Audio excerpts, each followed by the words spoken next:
Като всяка романка на възходайната розова машина на България е най-големият износител на най-високо качествената руда от роза.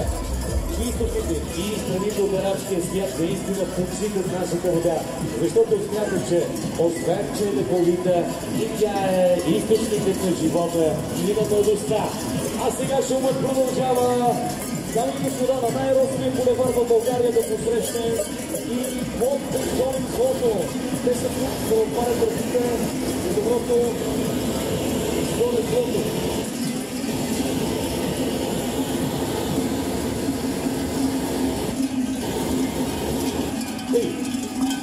Ето и нашите кукери, част от нашата стародавна традиция.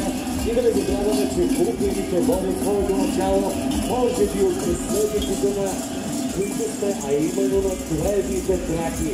Много читалище, светлина село Дунавци, народно читалище от Петър село Горно Черковище, народно читалище от Обзание село Шейрово. Да ги пробираме уникалните кукери, представители на общината Золот и на столицата на розовата година. И нека ни прогоним злото. И сме сигурни, че това, което следва, ще победи именно това, доброто.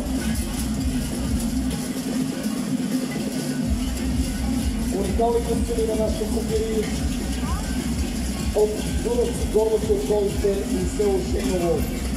Сами може да се разходите на тяхната фауна от костюми. Големи клопки, тежащи близо 20 кг.